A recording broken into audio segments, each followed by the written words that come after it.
Hi everyone, welcome to our midweek TNT. It's the 10th of July. I'd like this, the surfboard in the background. I bought 3 of them. Here you go, you can see a picture here. They all come from a business up in Bangkok called Hawaii Surf Thailand. And if you'd like to get one, you'd need to contact Kun Nam. I've put a link in the description below. I don't get any commission or anything, but I think they do a great job. They're not that expensive. And as you can see, beautifully painted for theming. For example, for beach houses in Panga. And I particularly like the handsome model in the middle there. So there you go, now you know all about the board behind me. Let's get into the news.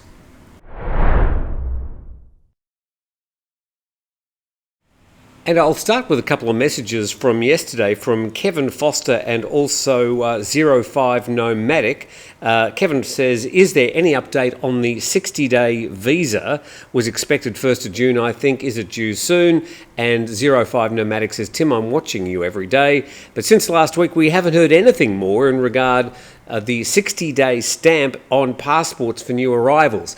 Well, that's because there's been no new announcements. Now, this was all meant to happen on the 1st of June when we would get a 60-day visa exemption. It's not a tourist visa, so please don't get them confused. It's not a visa on arrival. It's a visa exemption. It's a stamp you get on your passport that says you can stay in the country, but it's not necessarily or strictly a visa. But whatever the way you want to describe it, there has been no announcement about when it's exactly going to start, which is sort of strange because there was so much hullabaloo and hype about it all starting on the 1st of June. Clearly it hasn't. People are contacting me every day saying, hey, I just arrived in Thailand. I've only got a 30-day exemption. What's going on? Well, I don't know, but you can be assured that you'll be the first to know when we do find out. Now, people who might be having a problem reading their passports are all living in a condo in Bangkok. And this story in the Bangkok Post, eye infections in luxury condo linked to dirty water. Now, they've removed this photo that they had yesterday. I'm glad they removed it because pretty scary looking photo and probably nothing necessarily to do with the actual issue. But the story is that managers of a luxury condominium in Bangkok are in hot water after inadequate chlorination of tap water resulted in eye infections in as many as 200 residents. Now, just in that first sentence, there are just so many questions. I would have thought all the water for condominiums was just the water supply coming from, the dam up the road. There'd be pipes into the property and then distributed in amongst all the property. But apparently there's a lot of condos that have got storage areas below the condo and they have their own treatment plants. I didn't know. Well, then it says the BMA are vowing to take legal action if it isn't fixed soon. 90 residents of the condominium had experienced eye inflammation. The name of the condo in the Lap Prao area was withheld, but it was reported that units there can cost 10 million baht. So if you're paying 10 million baht for your condo, you probably want slightly better services, right? And the Metropolitan Waterworks Authority conducted a test and found no residual free chlorine in the water tanks of the condo building. So it was substandard for tap water. And they advised the management of the condo to ensure a standard level of residual free chlorine in the water. They also banned the use of its swimming pool, on the premise that if they're not putting chlorine in the storage tanks below the condo, they mightn't be putting enough chlorine in the swimming pool either. On June 25, an examination found a acanthamoeba, a parasite that causes eye infections in the tap water from underground tanks, and 5 condominiums. On that day, the management cleaned the tanks and applied chlorine. And then on July 3, officials from the BMA and the ministry found that 3 water tanks of the building had not been cleaned or undergone chlorine shock.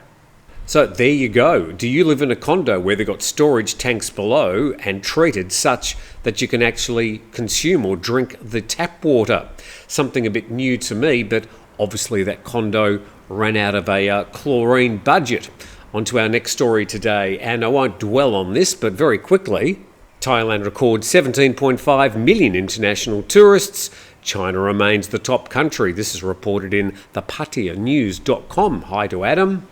And the 17.5 million are for the first 6 months of 2024. The top 5 countries with the highest number of tourists are China, Malaysia, India, South Korea and Russia. So nothing's really changed there, but most foreign tourists still tend to visit only one major tourist city, and that could include Bangkok, Chonburi or Phuket, with over 49% of tourists travelling to these 3 provinces. So the TAT still with a bit of work ahead of them to try and encourage people to head beyond those 3 popular locations. I've been very lucky to visit all sorts of parts of Thailand, and yes, there's plenty of Thailand beyond those obvious 3. So next time you come for a couple of weeks, spend a week in maybe your favourite location, but then head out somewhere a little bit off the beaten track, and I'm sure you'll have a good time.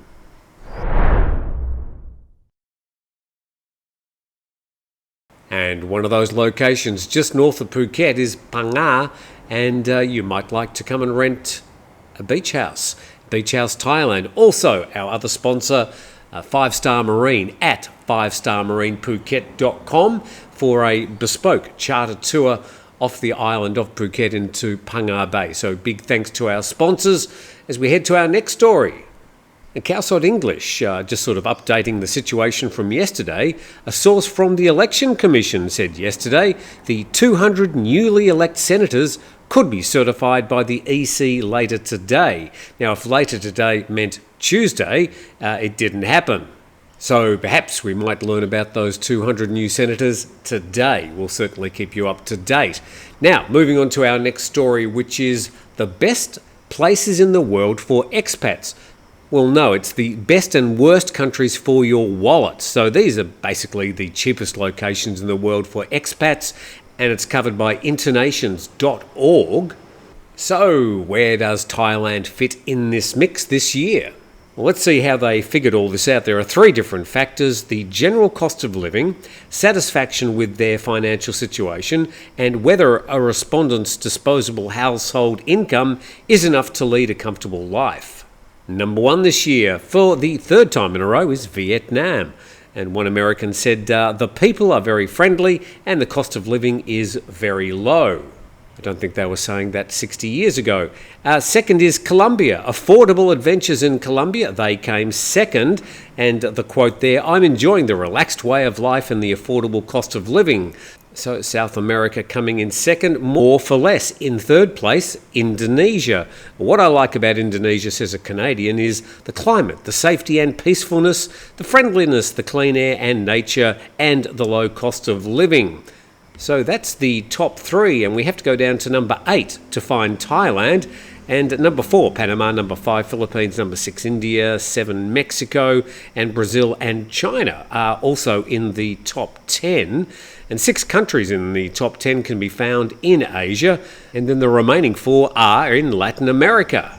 And let's go down to the ones at the bottom of the list. And you've got Kuwait, Turkey, Bahrain, New Zealand, Singapore, Norway, Ireland, UK, Finland and Canada out of the 53 countries surveyed. So those 53 countries, all popular expat haunts. Of course, there are countries that are cheaper to live in, but you probably wouldn't want to live there. Heading back to the Cowsod English Facebook page, the State Railway of Thailand issued a statement expressing condolences after 5 people were killed and 2 injured when their pickup truck crossed a rail track in Pichit province on Monday at 6:07. And the crossing has a warning sign and light signals, and it was hit by an incoming train, and the truck was, ironically, heading to a funeral. And the chief of the SRT said on Monday that they'll add more signage and light signals, as well as close down illegal crossing points. As we head to an update on this story, and this is another milestone. It's the latest in this long ongoing saga. I'm not rehashing the same story. This is an update. And Anutin firmly opposed to recriminalising cannabis. And if you didn't believe him, just check out the shirt. And the Interior Minister, Anutin Charvirakul, stands firm on his party's cannabis policy, committing himself yesterday to putting the brakes on the push to return it to the narcotics list when the issue comes before the Narcotics Control Board. The Phumjai Thai leader promised to vote no when the issue is tabled for discussion by the NCB. Both he and the Permanent Secretary for the Interior both sit on the 36-member NCB board as ex officio representatives of the Interior Ministry. The board is chaired by the PM Seta Thawisin, and he said if there's a cabinet reshuffle and the Pumjai Thai Party has a chance to supervise the Public Health Ministry, I would take cannabis off the narcotics list again because it's the flagship policy of the party. And after saying that, he said this, according to the Bangkok Post story. He also warned that recriminalising cannabis would dent investors' confidence in the country, scared off by the changing policies which come with each new government. He said investors need policy stability. And the move to relist cannabis as a narcotic has support. It's also opposed by interest groups who argue its many health benefits, and they say it's much safer than alcohol and tobacco, which are legal and readily available. And a spokesperson said all related laws should be amended before January the 1st. That's the time frame that we're expecting for this law to take effect. So there's still plenty of water to flow under that particular bridge before we get to January the 1st next year, including, of course, its passage through Parliament and the ensuing debates.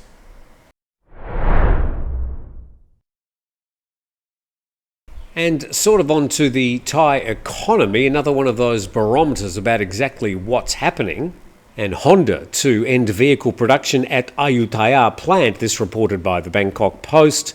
And Honda Automobile Thailand says it plans to stop making cars at its Ayutthaya factory and consolidate all assembly at an expanded Prachinburi facility to enhance its competitiveness in the electric vehicle segment.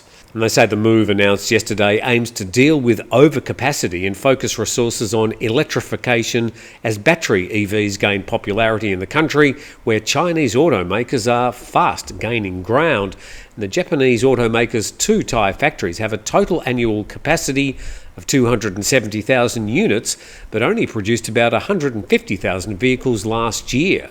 And Honda makes Civic, Accord, CR-V, HR-V and City models in Thailand, most available in both hybrid and combustion engine versions. Well, I've been driving around a Honda HR-V 2016 model for the past 8 years, been an excellent car.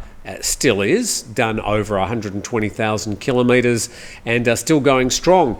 But I mean, there is a quantum shift in the Thai automobile manufacturing sector. A lot of these Chinese EVs now being built in Thailand, and more factories opening up, setting up battery manufacturing and all the other assorted bits and pieces. It was only last week, I think, we reported that Subaru were pulling out of Thailand, and now we have Honda sort of downscaling their manufacturing as well. But that's some of the main news stories from around Thailand today. Hopefully that might have been interesting. If it was, tell your friends, perhaps share this file. Please subscribe to the channel, and please support our sponsors as well. We thank you for watching, and we'll look forward to seeing you tomorrow.